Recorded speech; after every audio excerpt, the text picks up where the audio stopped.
C'est aujourd'hui 5 novembre, les élections américaines, nous y sommes, et à 16h, le PMI. Donc attention, hein, ceux qui voudraient aller sur les marchés, attendez vraiment d'avoir des setups et on peut avoir des flash crash comme ça selon les résultats des États. Pourquoi c'est à partir de 13h? Encore une fois, nous avons 6 heures de décalage. Les bureaux de vote ouvrent à 7h et on en a pour toute la journée. À 10h du matin, heure de New York, 16h pour nous, nous avons donc le PMI. Demain, on n'a pas d'annonce, un petit peu le Canada, mais rien pour nous. Donc demain, la poussière sera retombée et ça peut être plus sympa d'attendre demain un setup. Pour vendredi, on a les intérêts américains. Donc là aussi, vous voyez une semaine où les statistiques vont être un peu faussées avec ces élections.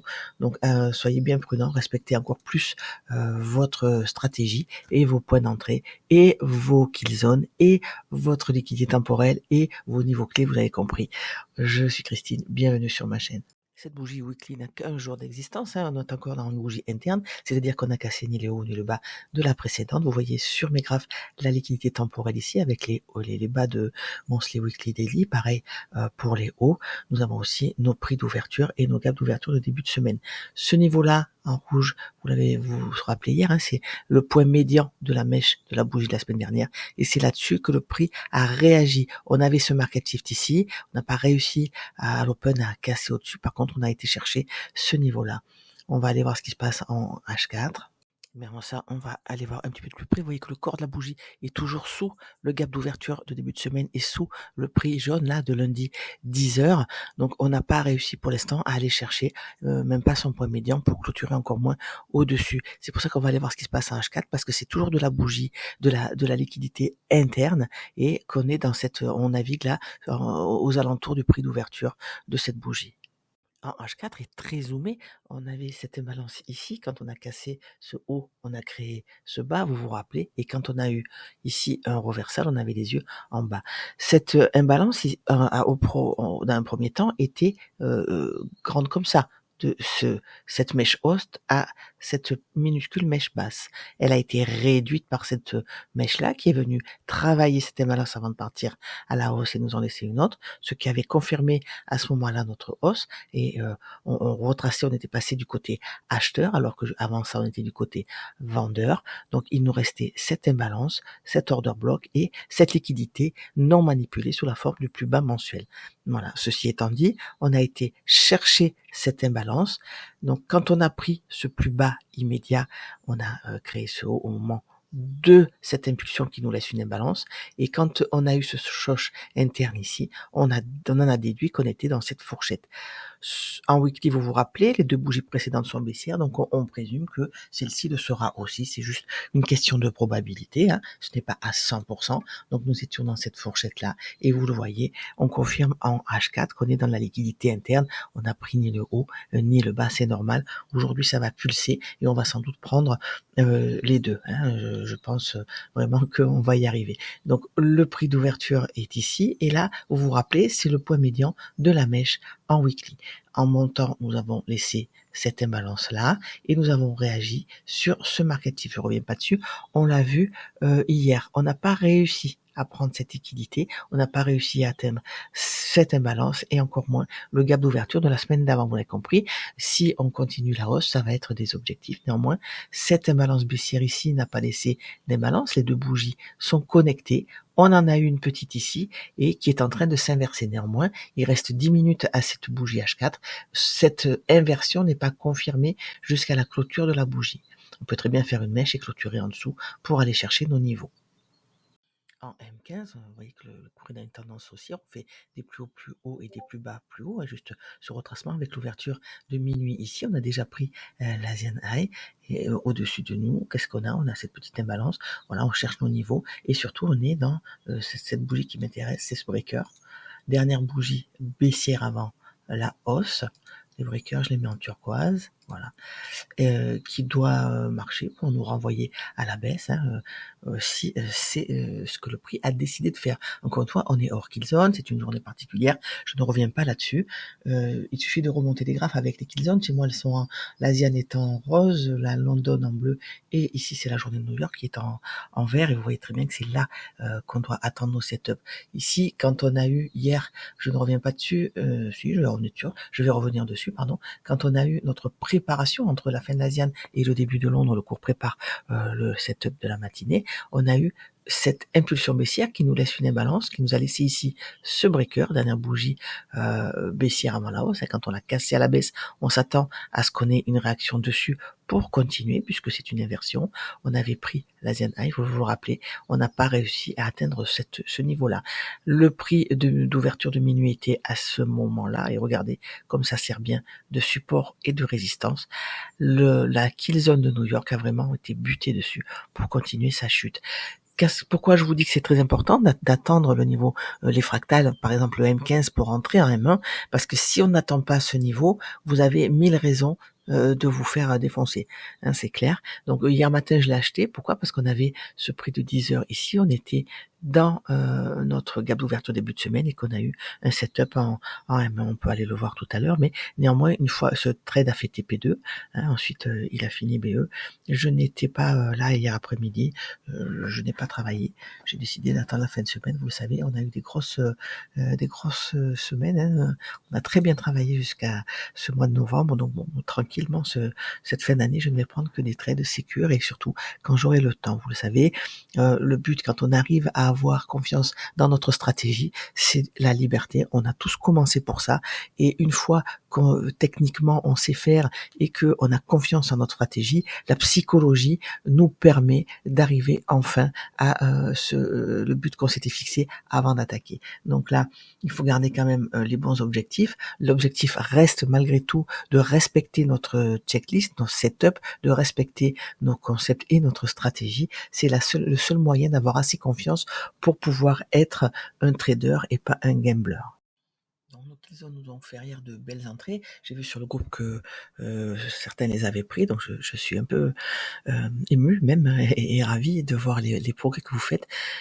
Franchement les gars, bravo. Ici, immédiatement, qu'est-ce qu'on remarque? On a créé cette imbalance. Et pourquoi je mets l'accent dessus? C'est parce que je vous rappelle comment on suit notre tendance quand on crée comme ça un plus haut avec un retracement. Une fois qu'on recasse le plus haut créé, on crée une tendance. Et quand il y a une imbalance, c'est notre liquidité interne, notre déséquilibre. Et on sait que le prix, il ne fait que deux choses. Soit il se précipite vers la liquidité externe, soit il retrace vers une imbalance. C'est comme ça qu'on suit, c'est comme ça qu'on attend nos zones. Là, c'est du M15. Si on veut rentrer long, mais on va attendre en M1 de prendre cette liquidité et d'avoir un petit peu la même schématique en M1. Voilà. Ne restez pas en M1. Pourquoi je vous répète ça? Parce que vous allez vous faire défoncer. Il faut avoir des niveaux. Hein. Donc, on a nos heures de négociation, on a nos niveaux de liquidité temporelle et ensuite on a nos niveaux clés avec cette tendance qui nous laisse des marqueurs et c'est ce que l'on cherche. Et c'est ce qu'on a eu hier avec cette imbalance M15 avec une entrée ici en M1. Entre London et New York, le prix c'est pareil. Il nous prépare comme avant entre l'Asie et Londres. Il nous prépare le setup de l'après-midi. Il nous dit attention, regardez, j'ai une imbalance baissière, j'ai une impulsion baissière ici. Je n'ai pas d'imbalance. En M15 du moins, mais regardez, mon intention est quand même de poursuivre Londres. On attend une confirmation et on l'a un petit peu plus bas ici, une fois qu'on repasse sous le prix de 10 heures. Mais néanmoins, on avait une entrée en petit theta ici. Pourquoi? Parce que vous le savez, quand on est baissier, comme on l'était hier, je vous rappelle que nos deux dernières bougies weekly étaient baissières, donc on suppose que celle-ci va l'être aussi. On a un biais plutôt baissier. Donc, au-dessus de ce niveau jaune ici, qui est le prix de lundi 10 heures, notre liquidité temporelle hebdomadaire, on peut vendre pour aller chercher nos niveaux en dessous. Et c'est exactement ce qui s'est passé. Donc, de la même manière qu'on avait notre breaker ici, on a eu notre breaker ici, dernière bougie avant la hausse. Une fois qu'on la casse à la baisse, c'est là-dedans qu'on va chercher un short.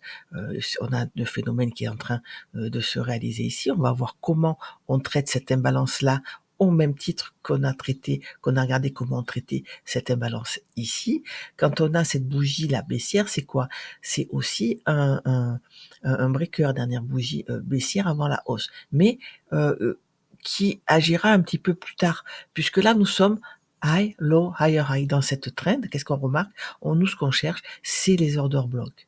Et dans ce momentum-là, quand on atteint un order block, on veut qu'il fonctionne et on veut qu'il nous renvoie sur une imbalance baissière et qu'elle fonctionne. Et si cette imbalance baissière ne fonctionne pas, donc ici on n'en a pas, on voyait qu'on était en pleine manipulation, mais donc déjà c'est un signe baissier, mais si on en avait une, c'est cette imbalance baissière qui nous dirait voilà, je fonctionne, je vais aller casser l'order block que j'ai déjà mitigé en allant le chercher et je vais aller plus bas. Et si cette imbalance est violée à la hausse, qu'on clôture au-dessus avec une impulsion qui nous laisse une imbalance, on inverse la tendance actuelle baissière et à ce moment-là, on attend pour shorter, on sait qu'on s'est trompé.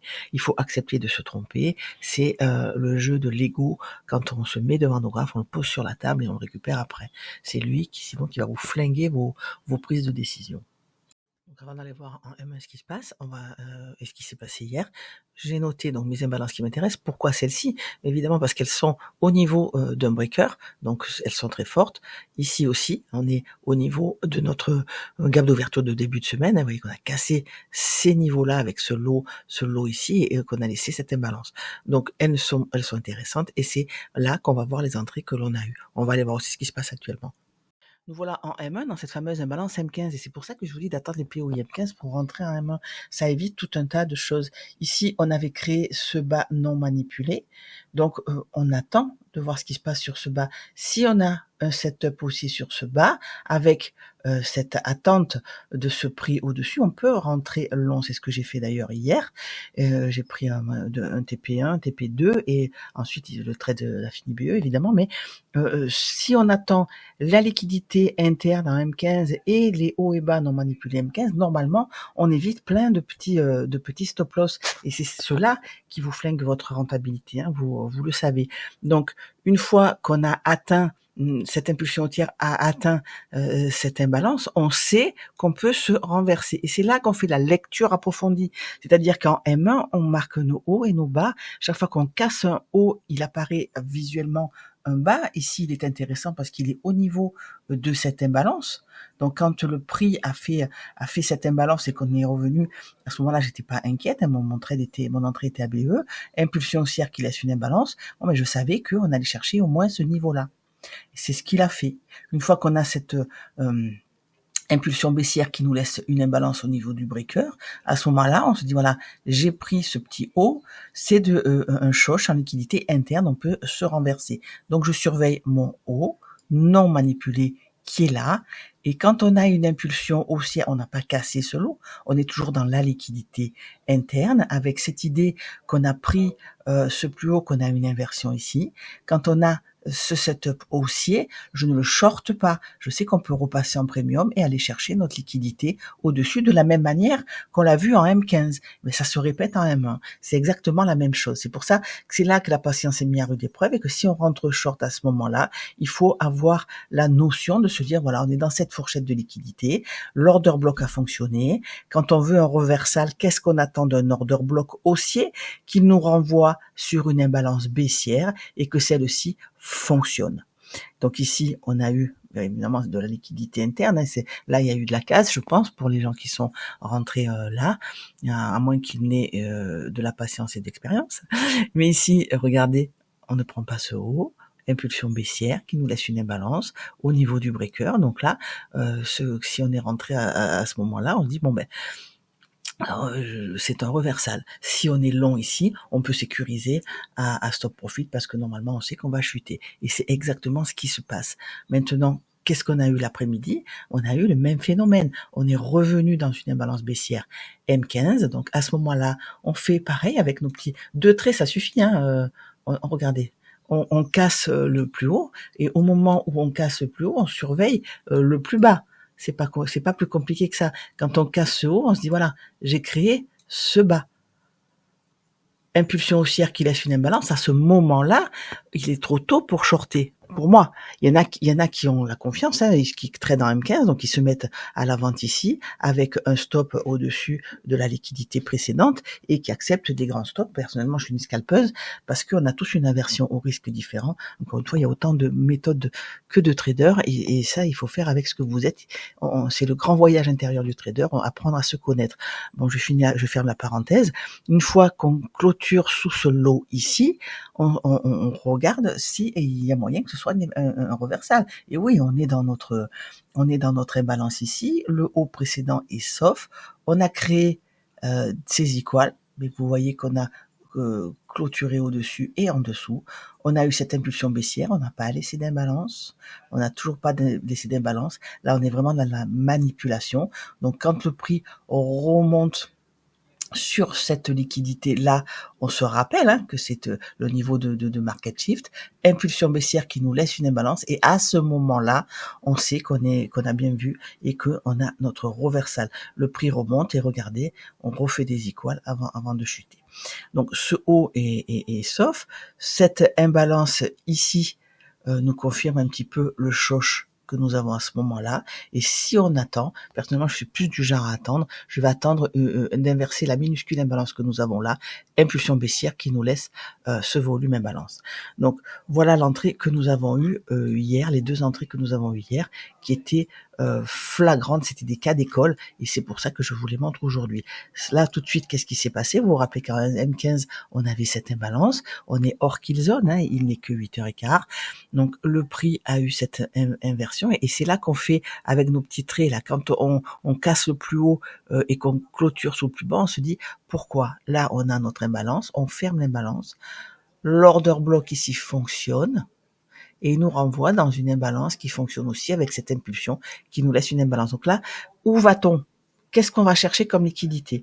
Eh bien, comme on a un choc baissier, on passe du côté vendeur et on va chercher le premier range ou les ranges, je vous rappelle qu'ils sont là, où on a eu un turtle swap. C'est-à-dire que on a été chercher la liquidité en dessous. Et vous voyez que ce range, on va le mettre vraiment au niveau de la bougie, on a été clôturé en dessous. Donc, la première target, ça va être celle-là. Là, on a fait des equals carrément dessus. Encore une fois, on est hors kill zone et c'est une journée un petit peu particulière. Mais quand on retrace, si on se dit, voilà, moi je vais aller jusqu'en bas, non, on réfléchit d'abord, quel est le range qui a fait le travail, c'est-à-dire avec notre turtle swap pour continuer. Qu'est-ce qu'on a été chercher comme liquidité? Donc là, par contre, attention, on a créé des equal low. Donc ça, c'est un aimant à prix. On va voir, et on est toujours dans notre breaker. Donc là, on a pris cette liquidité ici. Quand on a cassé ici à l'instant, on a créé ce lot et il est intéressant encore une fois parce qu'il est sur les equals. Donc là, on commence le plan du jour, vous l'avez compris. Donc on a cassé cette liquidité ici, qui à ce moment-là en M1 était une liquidité interne, évidemment. Pourquoi? Parce que quand on a retracé, elle n'était pas manipulée. Maintenant, on l'a prise, ça devient un market shift. Et ici, on a cette liquidité interne. Donc, vous l'avez compris, ce qu'on veut, nous, c'est avoir des niveaux en M15 et chercher nos setups dessus. Cette liquidité a été prise, donc là, il faudrait casser en dessous. Que fait le prix en général quand il nous donne un setup et que le stop serait très très grand? En général, il nous fait un petit retracement, on le casse à la hausse, comme ça nous donne de la liquidité interne ici et là. Et si on casse dessous, en général, il nous laisse une imbalance. Et là, c'est une entrée short pour aller dans un premier temps chercher nos equals. Voilà. Donc, c'est ce qu'on attend. On attend tout ça pendant les kill zones, évidemment. Un petit tour en H4 pour vérifier que la bougie qui s'est clôturée pendant l'enregistrement de ce plan a bien inversé cette petite imbalance ici. Donc au-dessus de nous, la liquidité disponible, ce sont évidemment cette liquidité qu'on attendait déjà hier matin. Et je vous rappelle que quand on passe du côté acheteur, regardez, ça c'est les setups short qu'on a eu et c'est très souvent cette prise de liquidité là, qui nous laisse une liquidité interne à aller chercher. Donc là, nous avons réagi sur ce niveau. On peut voir à gauche en H4 que pour le moment, pareil, hein, la bougie actuelle n'est pas clôturée, n'est pas validée, mais d'ores et déjà, nous nous sommes reconnectés à cette mèche-là. Donc là, on sait que cette bougie H4, malgré l'impulsion haussière, ne nous laissera pas de déséquilibre, et vous voyez que là, on est vraiment en pleine manipulation, on n'a pas d'imbalance, on a juste nos niveaux clés. Et c'est en petite unité de temps, donc en fractal, en M15, que nous allons aller les chercher. Donc nous voilà en position de trading avec le M15 à gauche et le M1 à droite. Ouverture de la bougie au-dessus du prix de clôture, on a déjà pris le plus haut et impulsion baissière. À droite en M1, on constate qu'on a donc pris cette liquidité en clôturant au-dessus liquidité immédiate, et on a pris cette liquidité immédiate, vous voyez, on n'a pas clôturé au-dessus. On va voir si on a une bougie baissière qui nous laisse une imbalance. Mais ce qui m'intéresse aussi, c'est cette petite bougie haussière-là. Pourquoi? Parce que c'est un breaker haussier. Dernière bougie haussière avant la baisse. Quand on revient dessus, si on poursuit, nous, ce qu'on veut, c'est qu'elle réagisse sur ce niveau-là. Si on clôture en dessous, en général, c'est qu'on a inversé la tendance. Donc, vous le savez, c'est pas une journée que je veux travailler. C'est une journée d'observation. Ça va être très, très intéressant. Et vous allez voir les mouvements de marché au fur et à mesure que les États vont diffuser les résultats des élections aujourd'hui. Nous avons aussi les PMI, ne l'oubliez pas. Si vous décidez de rentrer sur le marché, un petit conseil, réduisez votre risque, parce qu'aujourd'hui, vos statistiques ne s'appliqueront pas comme d'habitude, et ils vont être faussés.